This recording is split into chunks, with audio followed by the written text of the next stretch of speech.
Bonjour à tous et bienvenue dans ce briefing des marchés du 16 janvier 2020. Avant de commencer, je vous laisse prendre connaissance de l'avertissement légal sur les risques.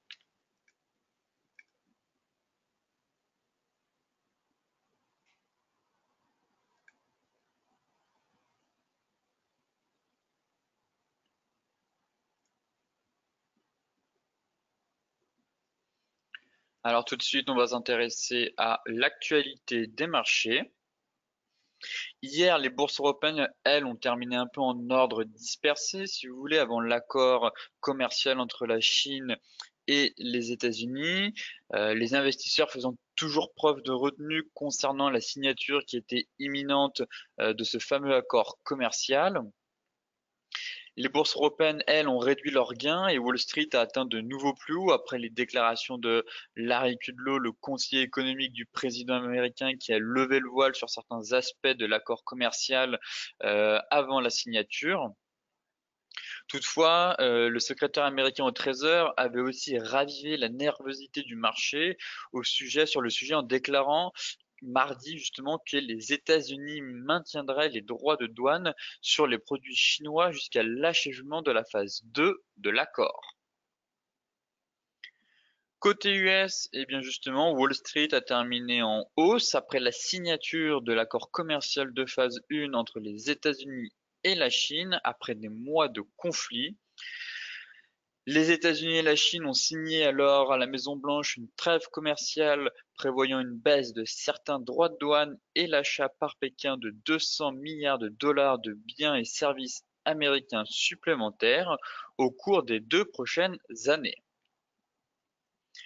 Les droits de douane punitifs qui frappent actuellement plus de 370 milliards de dollars de produits chinois seront maintenus tant que la phase 2 de l'accord ne sera pas signée, a toutefois rappelé Donald Trump. Enfin, la signature de cet accord va permettre aux investisseurs de se concentrer justement sur les résultats trimestriels des entreprises. Maintenant, on va s'intéresser à la partie graphique et tout de suite notre indice parisien, le CAC 40. Eh bien, pas grand-chose à dire sur l'indice parisien. Toujours, comme vous pouvez le voir, on évolue vraiment en fait dans ce range dont j'évoque depuis maintenant plusieurs séances, plusieurs semaines. Il se passe pas grand-chose. Certes, l'accord commercial a été signé, mais les indices européens, eux, n'en profitent pas autant que les indices US. Je constate qu'on a du mal à franchir les 6045 points quand même en clôture journalière, mais voilà. Trading range pour moi, tant qu'on est entre 6065 points et les 5965 points, eh bien on consolide et seule la cassure par le haut ou par le bas donnera le tempo pour la suite sur l'indice CAC 40. Alors ce sera soit un retour, enfin du moins, soit de nouveau plus haut vers les 6155 points, ou au contraire, cassure par le bas, un retour vers les 5860 points. Concernant le DAX, pareil, il se passe pas grand chose, hormis qu'on est sur notre fameuse résistance historique couplée avec la borne haute de notre canal haussier, juste ici. Mais les acheteurs ne parviennent pas à garder la main sur ce niveau de prix. On bute, effectivement, on est quand même sur un seuil technique assez important. Là, actuellement, on teste l'ancienne borne haute de notre range.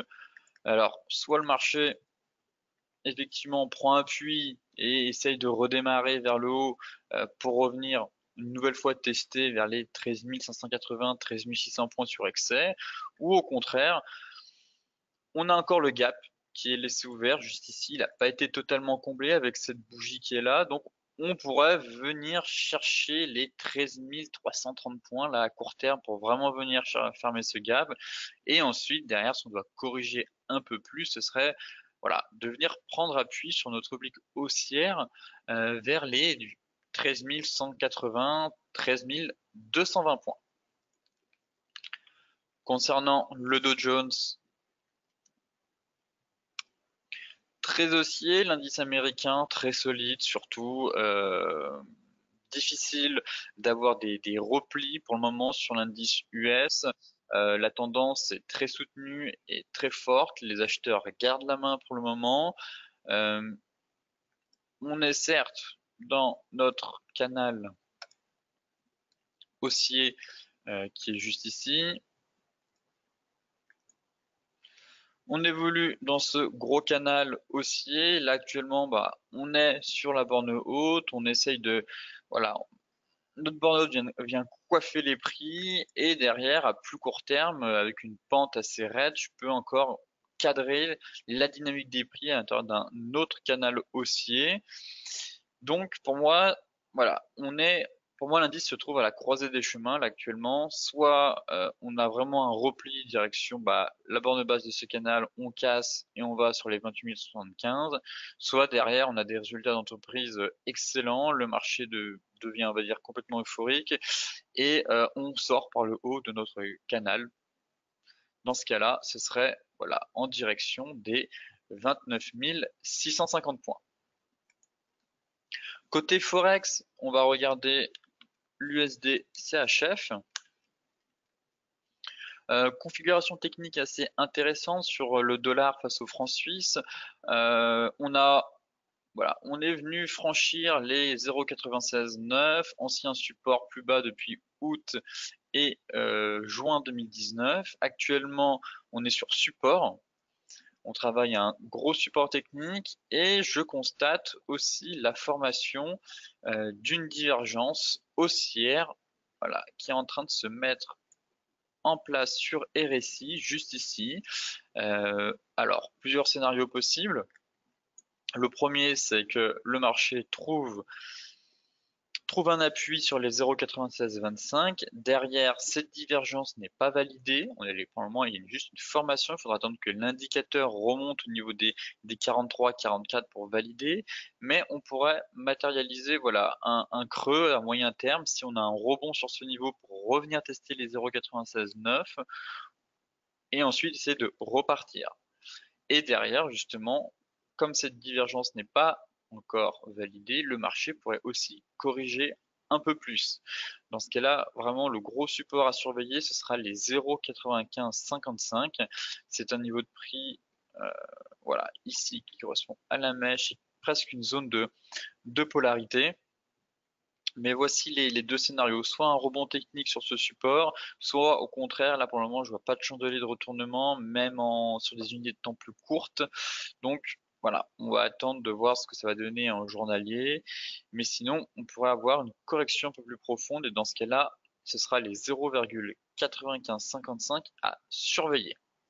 Enfin, l'euro CHF pour terminer le Forex poursuit sa dégringolade, tout simplement. Voilà, on est sorti de notre range en hebdomadaire. On a bien eu la cassure et moi je surveillais tout simplement le fameux gap qui a été laissé ouvert juste ici. Hop, et qu'on est quasiment. Voilà. On avait l'énorme gap que j'évoque depuis un moment maintenant, le gap Macron suite à l'élection présidentielle de 2017. Et le marché, voilà, est en train de venir combler le gap. Il a quasiment, allez, 1,0732. Pour le combler, ce serait 1,0720. Voilà, il manque quelques pips pour venir combler ce fameux gap. Et pareil, soit là actuellement je reste baissier tant que le marché n'est pas venu fermer le gap, mais plusieurs scénarios, pareil. Alors soit le marché va enfin fermer le gap, vu que les prix, enfin du moins le marché est attiré par les trous de cotation,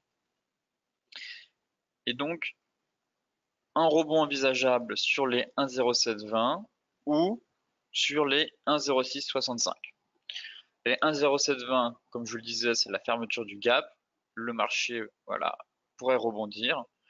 Et d'un autre côté, les 1,0665, c'est si je reporte la hauteur de ce range qui vient d'être cassé, on obtient les 1,0665, qui correspond aussi en hebdomadaire à un niveau de support. Voilà, juste ici. Voici les deux scénarios envisageables à court terme, du moins pour mettre fin euh, à la dynamique. Enfin, certes, la dynamique de long terme est très baissière, mais pour entrevoir un rebond technique, pour avoir un retour au moins sur les 1,0840 dans un premier temps. Voilà, les niveaux à surveiller, les 1,0720 ou les 1,0665. Maintenant, on va s'intéresser au Brent, aux matières premières. Et pas grand-chose, tout simplement, sur le Brent aussi actuellement. Les séances sont assez molles, je trouve. Le marché se cherche. Je pense que voilà, le marché a besoin de se cherche. On est sur la zone d'équilibre de notre range. On est venu tester la borne haute, derrière on a corrigé. Et là, voilà, parfaitement notre moyenne mobile 200 périodes qui vient s'aligner à notre range, juste ici.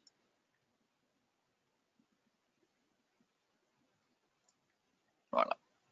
Et il va falloir surveiller la réaction du marché. Est-ce que rotation partielle, dans ce cas-là, retour sur les 67 et les 70 $, ou au contraire, le marché est en train de se stabiliser, se cherche, bougie impulsive qui casse, retour sur les 60, retour sur les 56. Donc pareil, là actuellement, le pétrole se trouve à la croisée des chemins. Soit une rotation complète du range après avoir effectué celle-là vers le haut, donc rotation complète, soit une rotation partielle et on retourne tester la borne haute. Mais c'est ce niveau de prix, vraiment, les 63, 70 $, qui vont voilà, confirmer ou non ce scénario. Enfin, pour terminer, le gold. Pas grand-chose à dire aussi sur le gold. Certes, on est dans une tendance haussière. Le marché a eu besoin de respirer après cette impulsion haussière assez fulgurante, mais est retourné sous la résistance hebdomadaire mensuelle, les 1560 $. Donc, pareil, est-ce que le marché a besoin de respirer un peu plus? Voilà, on revient, on casse, on revient faire un pullback et derrière, on repart un peu à la baisse pour venir prendre appui sur les 1513. Ou au contraire, même si je suis haussier à moyen long terme sur le gold, eh bien tout simplement, on se fait un peu une frayeur et on fait une mèche. Voilà, là on est pile poil venu clôturer la dernière fois, la semaine dernière, sur les 1560 et on parvient à sauver le niveau. Voilà. Si on parvient à sauver le niveau, ce serait parfait, on pourra avoir une consolidation et dans ce cas-là repartir en direction des 1625. Mais pour le moment, voilà, si je prends ma dernière vague de hausse ici, voilà, on a retracé quasiment les 50%. On est quasiment justement venu retracer les 50%, c'est un niveau intéressant. C'est pour ça qu'on pourrait éventuellement avoir eu la fin de notre respiration. Vague de hausse, on corrige 50%, en général c'est 50 ou les 61. C'est pour ça que j'envisageais justement un retour sur cet ancien niveau, du moins sur cette borne haute qui correspond justement à nos 61% de retracement de Fibonacci, les 61,8. Pour ça qu'il était envisageable d'avoir une correction un peu plus profonde. Mais la dynamique de fond est haussière. Clairement, on est sorti de notre canal de consolidation. À chaque fois qu'on sort d'une phase de consolidation, comme vous pouvez le voir ici, le marché explose. Repasser la hausse, du moins consolide, on explose, consolide, on explose, consolide. Et là, on est en train de faire la même chose. Le marché, lui, est sorti par le haut de ce canal de consolidation et explose de nouveau à la hausse. Donc la clôture des 1560 va être extrêmement importante pour la suite.